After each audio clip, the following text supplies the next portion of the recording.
Oil Search Limited maintaining positive outlook. Northern Province School struggling to deliver quality. And decision for POM over lay for Football International unpopular. This is National MTV News with Meriba Tulo. A very good evening. Thank you for joining us for Friday's news. Despite low world oil prices in 2016, record production levels at Oil Search Limited's oil and gas fields have enabled the company to maintain a positive outlook for this year. At the company's annual general meeting in Port Moresby today, the Board of Oil Search reflected on the performance of the company in 2016, whilst at the same time outlining the company's focus going forward. Today, shareholders of Oil Search Limited were given an opportunity to review the performance of the company in 2016. According to Oil Search Chairman Rick Lee, record production at the company's oil and gas fields was a highlight, much of this contributing to the PNG LNG project, a project which Oil Search has a 29% stake in.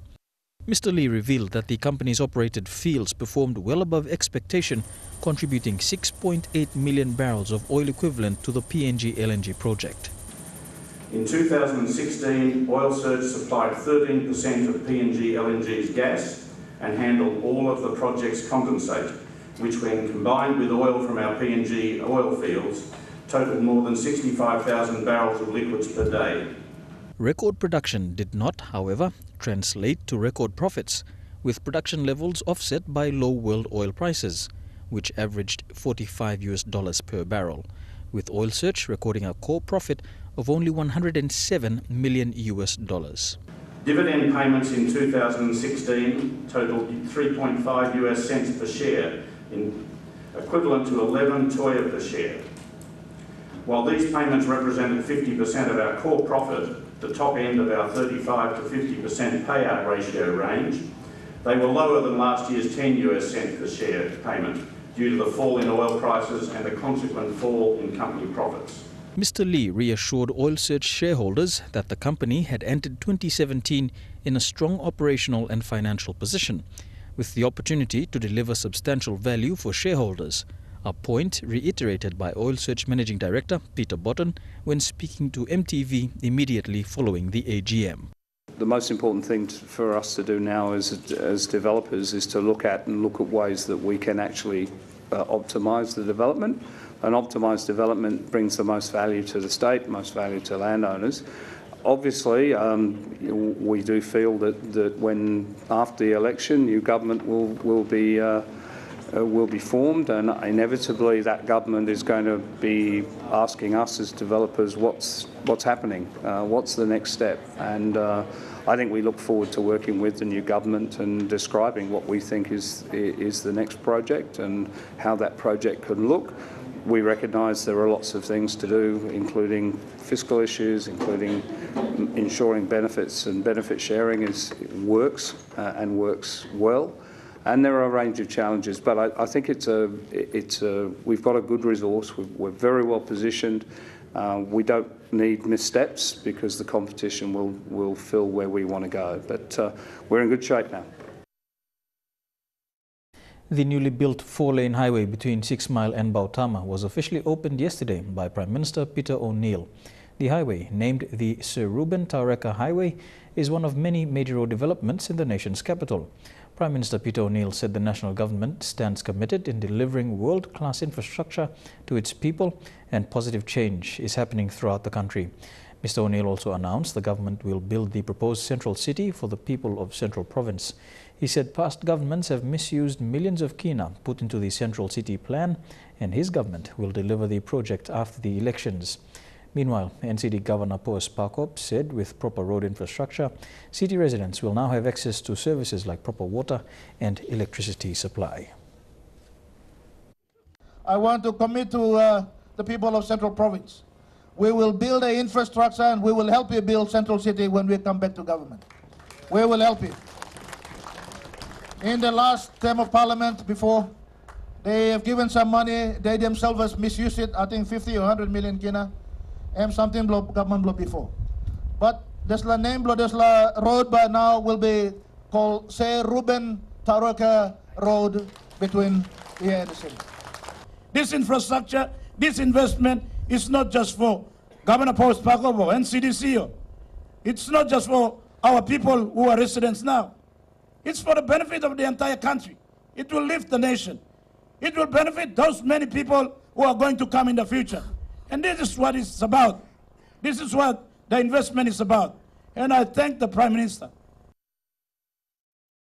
Prime Minister Peter ONeil says parents should encourage their children to delay starting a family. The Prime Minister says Papua New Guinea's growth rate stands at 1 million every 4 years. This increase in population will put more stress on the government in terms of providing basic services. Let's encourage our children to delay having children, according to the Prime Minister. He said young people must be encouraged to find a decent job before starting a family. Our young are having children and living in their parents' houses, which is unacceptable. The Prime Minister made this statement at the close of all the second departmental heads meeting in Keapara, Rigo District, this afternoon. In Onda Adventist High School in the Northern Province is a school struggling to deliver quality education to its students. With little assistance from local MPs and the Oro provincial government in the last 2 years, the school has taken the initiative to build bush material classrooms to cater for the increasing number of students. The school has also built a guest house to generate revenue to sustain its operations.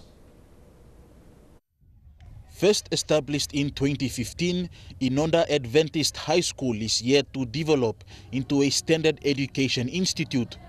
The 7-day Adventist-run school does not have proper facilities for its students and teachers. We don't have a library and a science lab.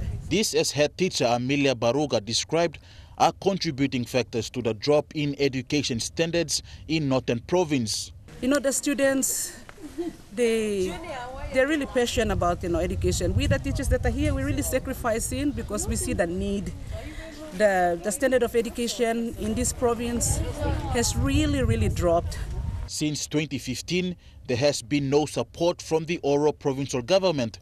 Only 100,000 kina has been given to the school from DSIP funds from the Ijivitari district administration. It saddens my heart to see that the members in the Oro province are not putting a lot of time and effort into developing human resource. Students, their textbook, they don't have textbook. They don't have the teaching resource enough. With little support from the government, the school is operating on whatever resources it has. Recently, it built a guest house to generate income for the school, and a parent who saw the need built a double classroom out of bush materials to cater for the year 9s. So instead of just sitting down idle and expecting money to come from somewhere, I took up the initiative to come up with a guest house. And as you can see, that's our cottage there. It's Abigail's cottage, and that's our business arm. And we have had tourists, and we had guests come in, and we made some money from this little cottage. I mean, one permanent building, one something can look at me finding more bush, whether divide a bush, kisim sak lik sak something come na close to now by finish na inside the classroom now by 90 plus beginning by staff inside. The school has a total of 182 students with 5 registered teachers. I've been trying my best to maintain the standards in this place, and so we are just hoping that people out there can see the need that we have in this place. We're really struggling. Stanley Ove Jr., National MTV News. The Madang provincial government is working on implementing its plans for the relocation of the Manam Islanders living in care centres. Provincial Administrator Daniel Aloy says the 10 million kina funding is only for the resettlement exercise and not the maintenance of care centres. Manam Island. Provincial Administrator Daniel Aloy says for now the Manam resettlement exercise is managed and coordinated by the Ramu Development Foundation. They would be responsible for all the other affairs, including the use of the funds that will be given by the national government and other entities. But at this stage, the 10 million kina funding is before the National Planning Office. To support that and to follow up to that, the national government has been true to its word. It has initially, was committed some 10 million kina for the resettlement project, and that is the one that we haven't accessed, but it is made available now, and the team here, meaning provincial government, through the Ramu Development Foundation, which is the provincial executive council's nominee to work on Manam, in conjunction with other agencies here. They are putting forward, if not the implementing that resettlement activity, that plan. Last year, the National Parliament passed the Manam Resettlement Bill that was tabled by the sitting Medan Governor Jim Kass. The bill was to create the Manam Resettlement Authority, or MRA. Some of the functions of MRA include the identification and acquiring of land for the resettlement of the islanders, providing services and infrastructure like roads, schools, and other government services. The Act now makes way for the appointment of the board and its committee members. It's important to note that the Act has specified who is to be on that board. It's all in the Act. So it's not something that the provinces and the districts would have a say on it. It's already specified on the Act. Provincial Administrator Daniel Aloy says a submission is before NEC for its approval of the Manam Resettlement Committee members and board.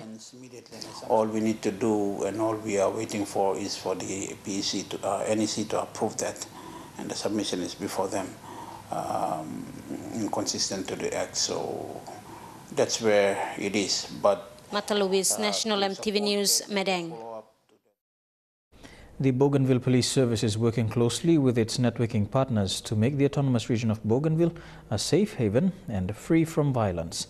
Coordinator of the Family Sexual Violence Unit, Senior Constable Joyce Cheraha, told MTV News they are together with one objective, and that is to say no to violence starting in the family circle.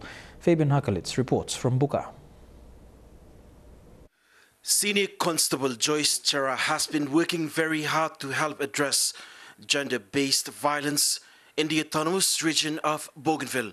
When asked by MTV News in Buka how they work to address this issue, she attributed it to the Great Partnership Program.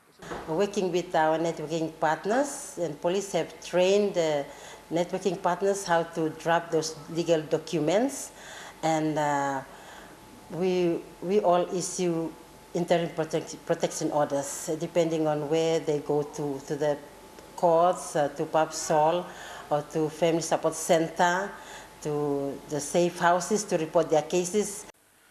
Police have been concentrating in effecting arrest while networking partners issue the interim protection orders. There has been a notable decrease of 35 in the reported cases relating to gender-based violence. From the 98 cases recorded in 2015, it dropped to 63 in 2016. And this number is continuing to decrease. The number to go down this year because of the arrests that we make, and we see that people are seeing that police are doing their job in arresting and charging the perpetrators and bringing them before the court. What Cheraha wants to see is for a violence-free Bougainville and for people to work together with law enforcing agencies. They must start to respect women, and we must all work together to address this issue of gender-based violence in Bougainville. In Buka, Fabian Hakalitz, National MTV News. Police are baffled about the circumstances surrounding the electrocution of a boy seller in Boroko yesterday. The unidentified man was urinating next to a transformer when he got electrocuted. MTV approached the Boroko police station, where officers weren't able to give information about the age and identity of the victim because no one has reported it. Police officers were at the scene yesterday. Boroko police can't identify the man who got electrocuted yesterday. Police officers at the station told MTV that the incident happened during peak hours when shifts were changing. It's understood that no one has put a report at the police station about the man's death.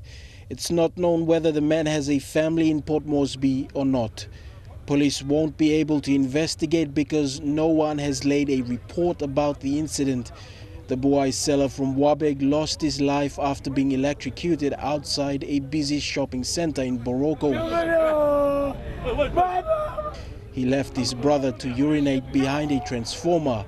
He was tragically killed. I'm still a Muslim, I'm going to there. I'm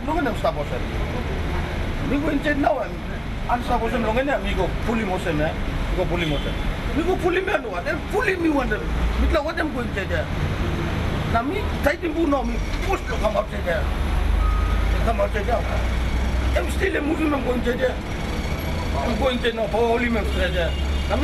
Me too, I'm like double me one day. The transformer could have had somewhere between 16,000 watts to 50,000 watts running through it.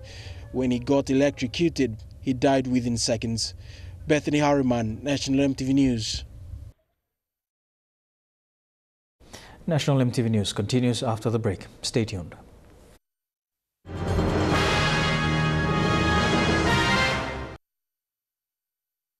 Welcome back to National MTV News. Requests from provincial election steering committees to change the names of election managers and provincial returning officers have been denied by the Electoral Commission.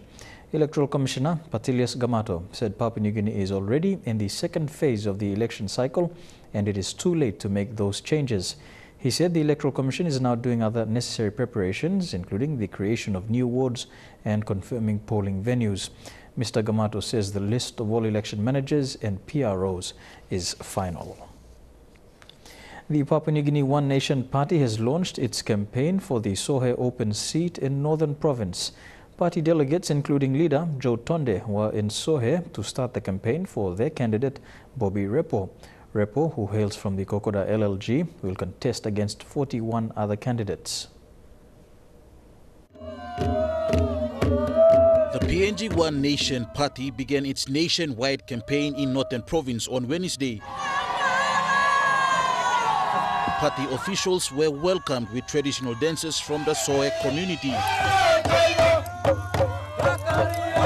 They were there to make known their party policies and also endorse candidate Bobby Repo, who is contesting for the first time. Repo, who did not say much in his speech, told the people gathered that their future is in their hands when they cast their votes in the coming weeks.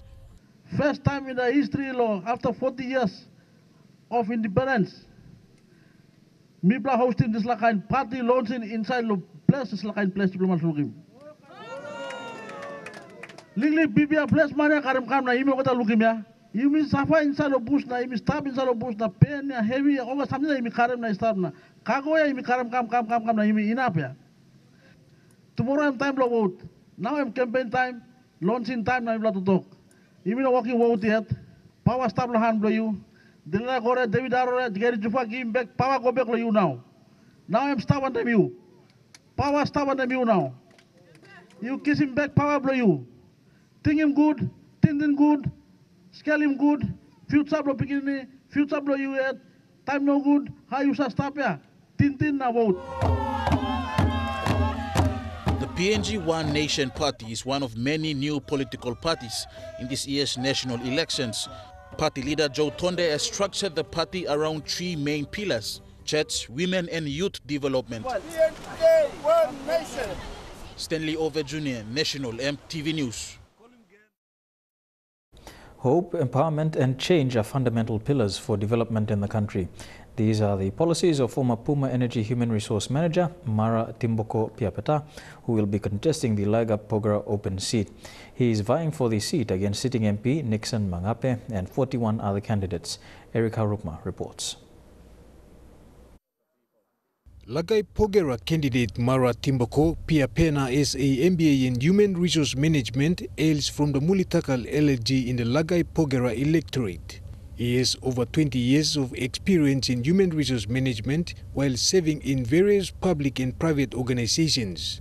HR manager along all Sampla company, including Petromin, including PNG Ports, before when it was PNG Harbours Board. Na tu ONeil na last employer of me Puma Energy. Speaking to MTV News, Pia Pena says with his qualifications and experiences, he is ready to deliver to his electorate. While highlighting his policies, he says through all, people will be empowered to bring positive change which will improve their livelihood. Recent Blomilong contest EOSM Mipla Lagai Pogera ME1 Pla list developed electorates in the country. He says discontinuity in leadership in past years has seen an ineffective delivery of services which he is set to address. Me believe also development approach belong Yumi must change lately. So you look him poster me put him hope, empowerment, na change. Change will come when you address the hopelessness and you start empowering people with little things that affect the lives of people. Pia Pena will be contesting against current MP Nixon Mangape and 41 other candidates for the Lagai Pogera open seat. Eric Arupma, National MTV News. People with special needs living in Leh may miss out on casting their votes during the polling period. The interim president of Leh Disabled Association, Kurari Nota, say they cannot find the names on the 2012 common roll. When he sought clarification at the electoral office on the updated list, he was told to wait until polling starts on the 24th of June. There are currently 259 people with special needs identified as eligible voters. This list includes 60 women. Electoral Commissioner Mr. Gamato, Patulus Gamato, he can give him a warning, can talk. In all the later, so Misa, I think, throughout the nation. So he can give him warning, can think, so that at least, people attending polling booths, upon seeing us with the disability, Mr. Banogat, or to vote. And by your right. People like contribute, we want to be inclusive. Suppose no God and a big disappointment. But me bless sabe, or some, so me bless no vote, and but me bless no God look sabe behind. Me bless no like in this la. Me bless no like in this la. Me bless. The Cocoa Board of Papua New Guinea plans to plant at least 14 million cocoa trees over the next 5 years as part of a move to grow the industry. A delegation today travelled to Siasi in Moresby to mark the start of the process. This is one of several projects throughout the country that is aimed at increasing Papua New Guinea's cocoa plantings. Within 5 years, the Cocoa Board hopes to plant up to 14 million trees. It looks like an ambitious plan, but it's something that's already in progress. Very, very difficult area. On Siasi, 1 million trees are being distributed. The Cocoa Board is providing support to farmers from other parts of the country as well. One of the board's programs is the freight subsidy, which is encouraging farmers to increase production as transport costs are cut. And by giving the pocket the plants on Siasi will be used to rehabilitate existing plantations. The Cocoa Board is looking to a future that will be agriculture driven. Scott Waide, National MTV News, Leh. And now a look at the finance news. The kina closed unchanged at $0.3145 in the interbank market. At Bank South Pacific, your kina was buying $0.307 $0.4114 Australian dollars, €0.2738 and 33.93 Japanese yen. Looking at commodity prices at New York close, cocoa closed higher, gold and coffee closed lower, while copra closed the day unchanged. Palm oil closed unchanged, while crude oil closed higher, while copper closed the day lower. And on the stock markets, the Dow Jones closed 56 points higher, the ASX closed 57 points lower, and the All Ordinaries closed 55 points lower.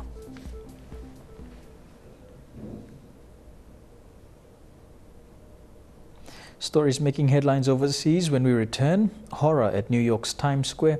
Deadly storms also in the US and Commonwealth countries' new approach to climate change. Stay tuned.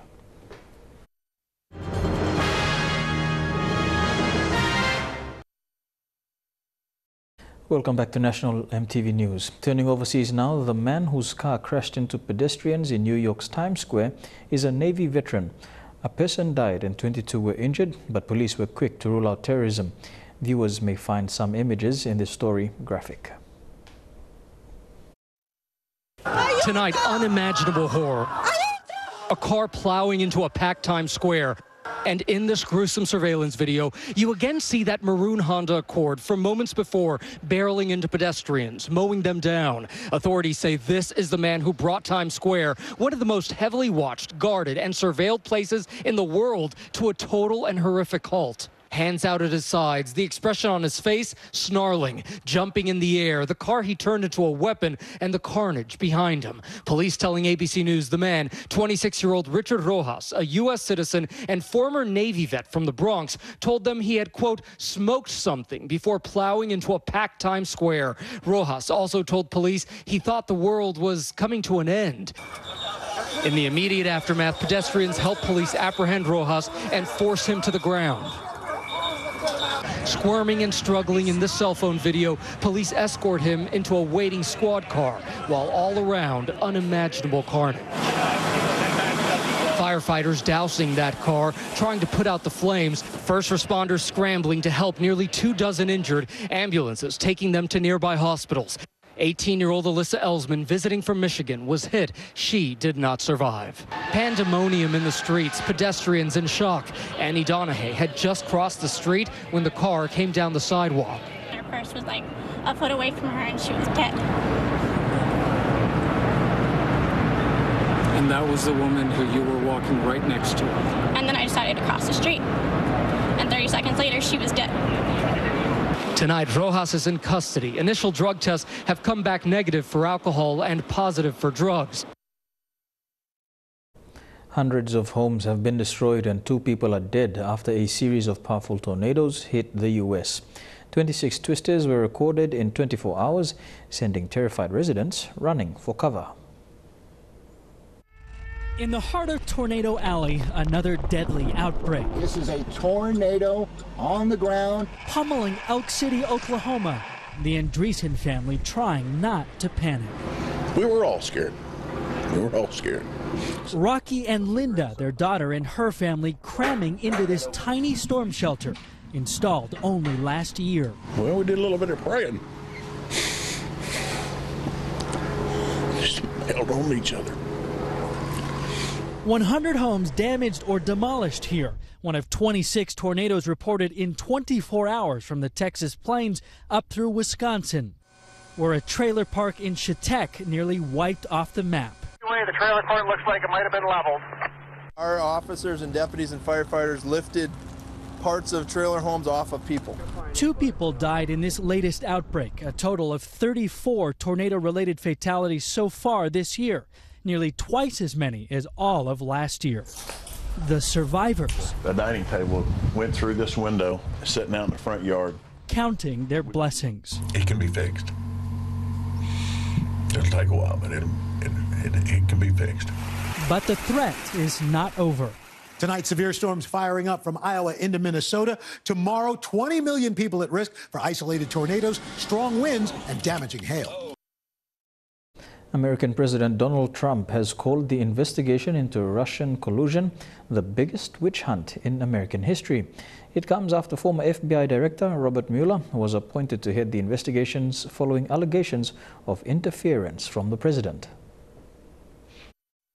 Tonight asked for the first time about the appointment of a special counsel to investigate Russian meddling in the campaign. President Trump insisted the whole investigation is a witch hunt. Mr. President, I'd like to get your reaction to Deputy Attorney General Rod Rosenstein's decision to appoint a special counsel to investigate the Russian interference in the campaign. Was this the right move, or is this part of a witch hunt? Well, I respect the move, but the entire thing has been a witch hunt, and there is no collusion between certainly myself and my campaign. but I can always speak for myself and the Russians, zero. I think it divides the country. I think we have a very divided country because of that and many other things. Behind closed doors in a meeting with network anchors, the president went even further. David Muir asked him about his upcoming foreign trip, saying that world leaders would undoubtedly ask him if he supports the idea of a special counsel. The president's response: "I believe it hurts our country terribly because it shows we're a divided, mixed up, not unified country.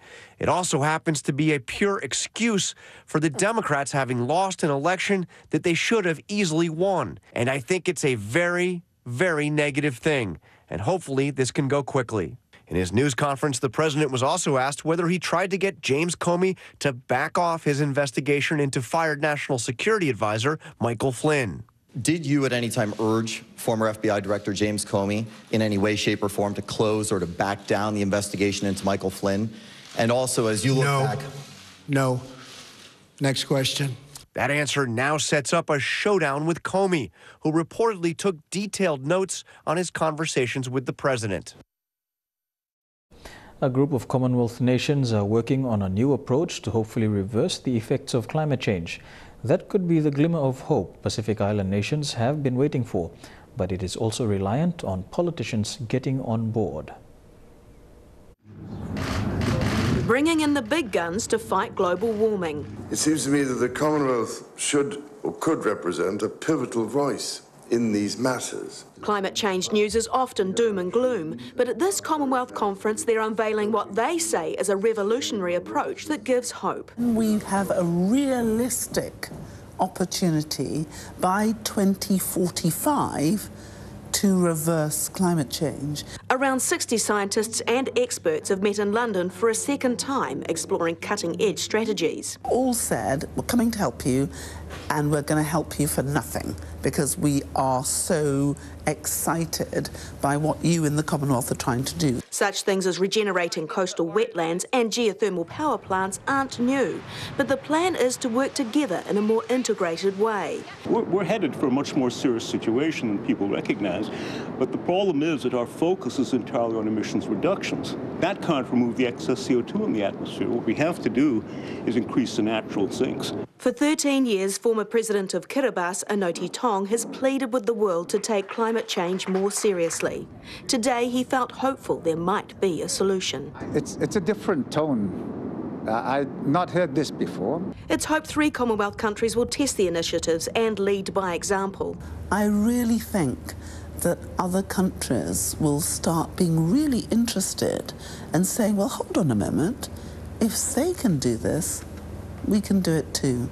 The Secretary-General is hoping to present these findings at the climate change gathering in Germany in November. There she'll try and persuade governments from around the world to get on board with this initiative. There are lots of ifs and buts. As usual with climate change, success will depend on determination and political will. Football fans unhappy with the decision to move the football match between Papua New Guinea and the Solomon Islands from Lae to Port Moresby. We'll be back with all the details in Trukai Sports.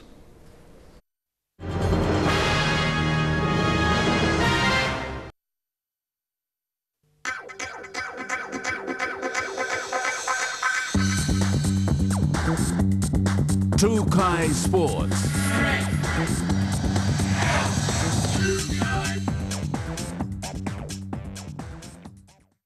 Welcome to Trukai Sports. The decision by the Oceania Football Confederation to move the PNG Solomon Islands World Cup qualifier from Lae to Port Moresby has not gone down well with supporters in both the Momase and Highlands regions.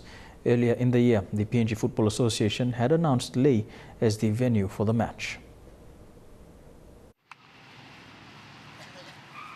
For many in the region, Lae has long been considered the spiritual home of football in the country. Indeed, the current PNG champions, Lae City Dwellers, are the latest batch of big football clubs to come out of that area. In the past, clubs such as Sobo and Unitec had provided the platform for some of the strongest teams to ever play in the country. And it is no doubt disappointing for many of the people north of the capital, with social media abuzz. One fan calling for the resignation of the current PNG football administration, while others with more prudent statements looking at the would-be host's capacity as a whole. The reality is, however, the poor condition of the pitch. Inspections done by the PNG men's national football coach Flemin Siritzlev had left him unsatisfied with its current status, calling it unsuitable for an international match of this magnitude. The PNG football stadium will be the new host, a pitch built using FIFA money for the Under-20 Women's World Cup, a smaller capacity than the Sajongai Stadium, but nonetheless far more suitable.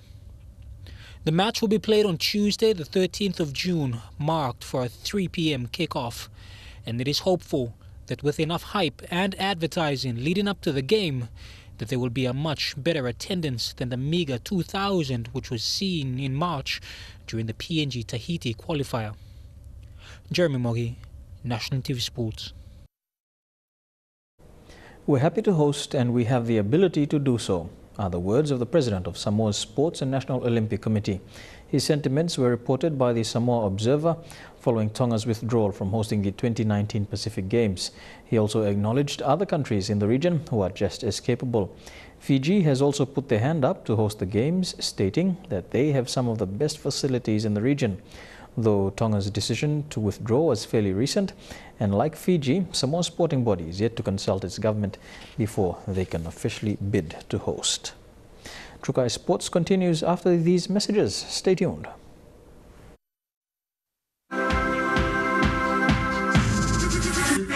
Trukai Sports. Welcome back to Trukai Sports. Leg pressing 500 kilograms may seem too much for some, but NCT bodybuilders were presented with that much in a challenge today, and they took it in true sporting spirit.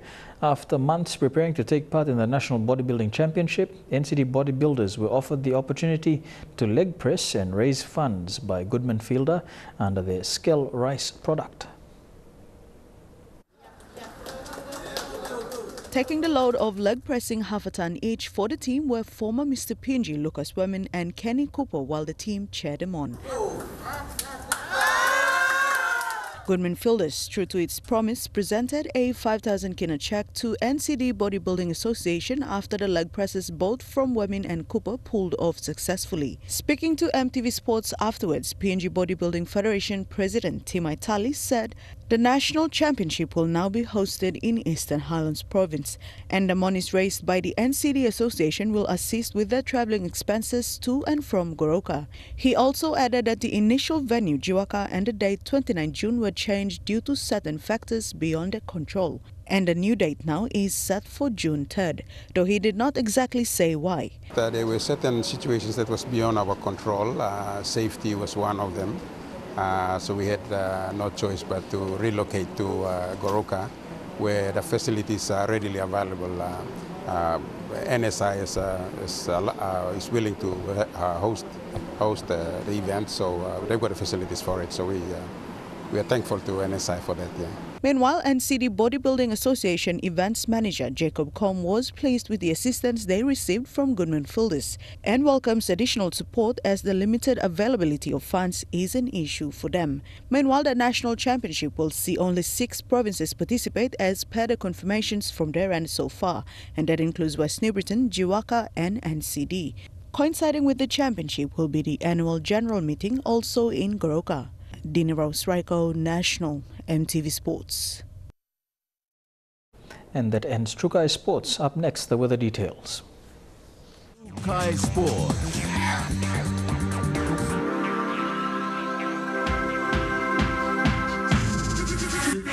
Trukai Sports.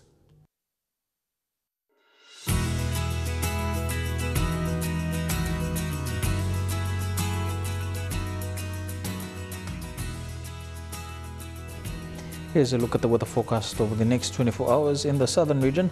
Fine becoming cloudy for Port Moresby, Daru, Alotau and Popondetta. Showers and cloudy weather for Kerma.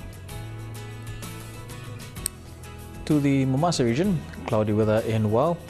Fine becoming cloudy for Lae and Madang. Showers and cloudy weather for Wewak and Vanimo. To the New Guinea Islands region, cloudy with some showers in Lorengau, Kevang, Kokopo, Rabaul, Kimbe and Buka. And in the Highlands region, showers and cloudy weather expected in all the major centres: Mount Hagen, Goroka, Kundiawa, Mendi and Wabeg.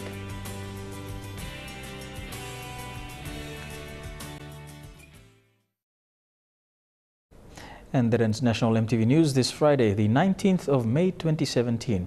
From the news team, have a pleasant weekend. Good night.